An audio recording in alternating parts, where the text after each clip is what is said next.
Hi friends, ವಿಶೇಷವಾಗಿ ಕಾರ್ತಿಕ ಮಾಸದ ಶುಕ್ಲ ಪಕ್ಷದ ದಶಮಿಯಂದು ತುಳಸಿ ಹಬ್ಬ ಅಥವಾ ತುಳಸಿ ವೈವಾಹಿಕ ಎಂಬ ಹೆಸರಿನಲ್ಲಿ ಆಚರಿಸಲಾಗುತ್ತದೆ.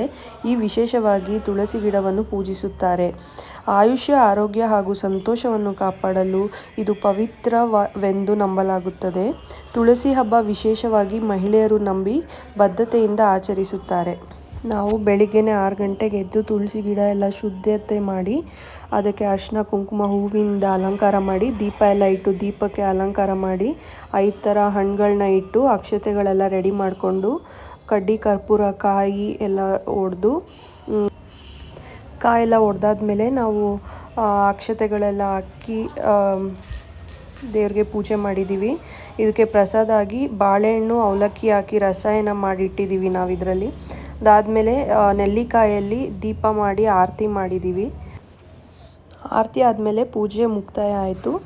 ಇದಾದಮೇಲೆ ನಾವು ಅಕ್ಷತೆ ಕಾಳು ಹಾಕಿ ನಮಸ್ಕಾರ ಮಾಡಿಕೊಂಡು ನಮ್ಮ ಆಸೆ ಆಕಾಂಕ್ಷೆಗಳೇನಾದರೂ ಇದ್ದರೆ ದೇವ್ರ ಹತ್ರ ಕೇಳಿಕೊಂಡು 5 ಜನ ಮುತ್ತೈದೆಯರಿಗೆ ಕುಂಕುಮ ಕೊಟ್ಟು ಪೂಜೆ ಮುಕ್ತಾಯ ಮಾಡಿ